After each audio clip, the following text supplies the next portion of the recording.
One of the things I felt when reading a book was that, like because I think you're coming from a perspective of psychoanalysis, and it rings the language rings true, and the analysis rings true.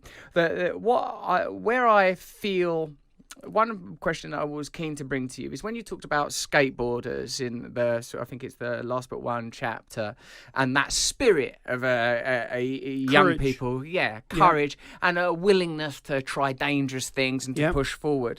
I wonder how that sits with the idea of an earlier passage in the book where you talk about the gratitude that we should feel for, having time to read a book and the ability to read a book, and sort of respect for the establishments and systems that have been set up from which we all benefit. Because when I could find it difficult to dispute your opinion about sort of churlish, what would have been in the lexicon of the day, social justice warriors, and that kind of somewhat rootless, unresearched rage. I identify what you're saying there. People that can't keep their bedrooms tidy, be careful before you let them organise an economic system.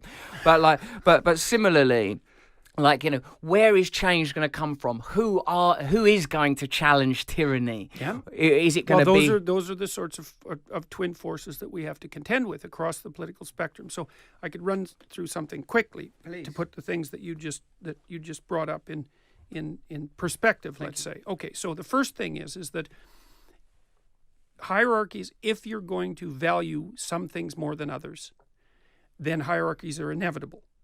And you have to value some things more than others, or you don't have anything valuable. Like beauty or strength or something. Or competence, or whatever it happens to be. The ability to play the flute, right? It doesn't matter what it is. High on my list. Well, obviously, if you value music, then you're going to value some musicians more than others because some are better. So you have to value things in order to move forward in life, and you have to value things in order to have something valuable to produce. But if you play out the value in a social landscape, you're going to produce a hierarchy. And the problem with producing a hierarchy is that a small number of people are going to be more successful than the majority, and a very large number of people aren't going to be successful at all at that particular thing. It's inevitable. So, okay, now, so you say, well, we have to put up with that because we need to pursue things of value. Okay, fine. So that's the right-wing perspective, is that the hierarchies are justifiable and necessary. Now, the left-wing perspective is, but wait a minute. The problem with hierarchies is that people stack up at the bottom and that they tilt towards tyranny across time. And that's also true. And so you need that dialectic in society between the right wing that says, we need the hierarchies and they're useful and you should be grateful for them, and they structure you and give you form and provide value, and the left that says, but they exclude people and people stack up at the bottom, and that's dangerous to the hierarchy itself, and it means that people might not have opportunity, and you have to say yes to that.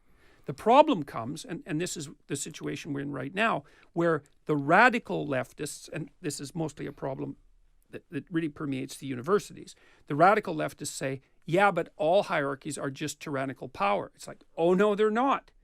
Hierarchies are based on competence in a functioning society, and mostly our society functions. So you can't go that far.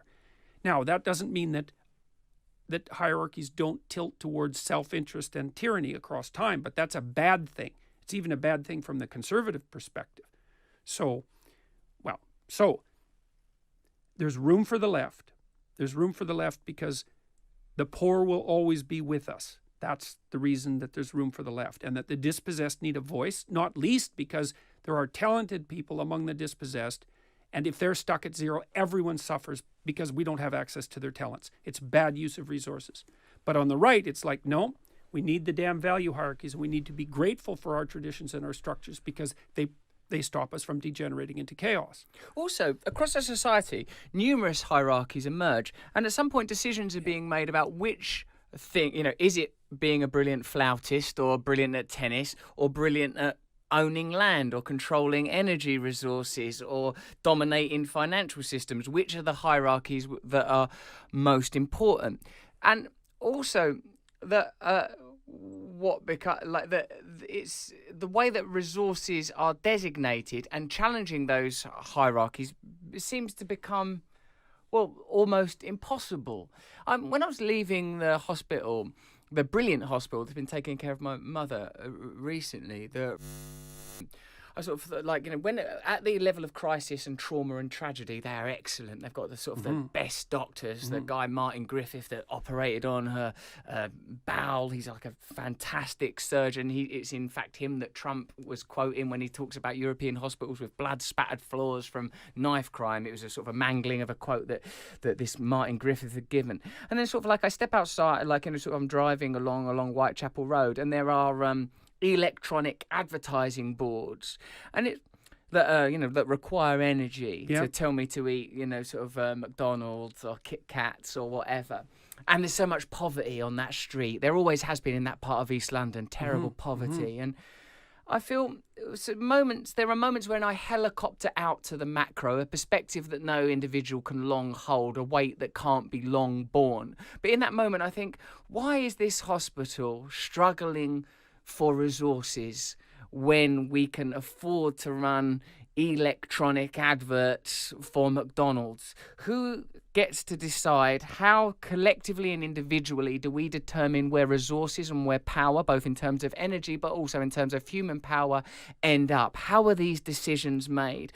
And as you say, among the dispossessed, there are great resources, great talent. One would imagine, if the research were possible, to the exact same degree as there is power and talent among the possessed, because it's normally an accident of birth that decrees. And reading about your early life in Canada in a blue-collar community and the sort of the mental health issues and the anger and agitation that grows there, so much of that is about resources, the dispossession of the native people of that area, the mental health issues of your friend Chris. Like that, for me, we that are rising through these hierarchies, we that have experiences of both sides of that line, well, we are now challenging this evolutionary force. We are now in a position to talk about these hierarchies, how they're ordered and how they're organised, and whether there is room for negotiation.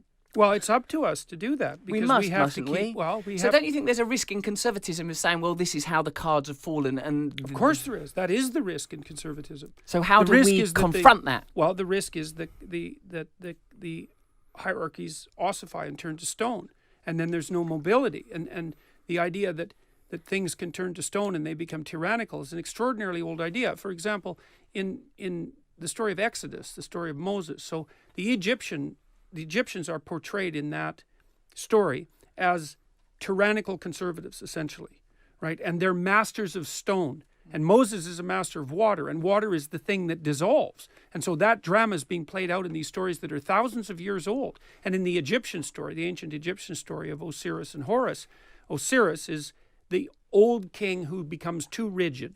And what happens to him is that he's dismembered by evil. That's the consequence. And so even the Egyptians long ago knew that the danger of hierarchies is they become static and corrupt and tyrannical. And so part of what we do in our ongoing political dialogue, and when it's genuine dialogue, is to say, well, look, do these systems have it? We need them. They're not avoidable. But are they functioning properly?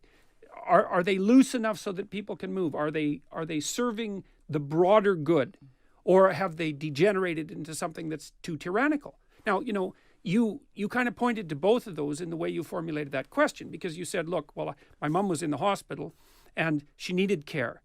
And I found a surgeon who was an excellent surgeon. And so what you did there basically was take a bow you bowed before the functional hierarchy of the hospital and said, look, the greatest surgeon actually rose to the top, and thank God for that, because otherwise my mother would be dead. It's like, yes, that's a competency hierarchy. And it could be contaminated by tyranny, in which case it would be the brother of some powerful person who ended up with the surgical position, right? And then everyone dies. And that does happen in many, many cultures where nepotism or connections define your position on every axis. But then you said, well, but I went out of the hospital and I was driving down the road and I saw what appeared to be a misallocation of resources. And what we have to do about that is have a discussion about it constantly. It's like, are we allocating resources to the appropriate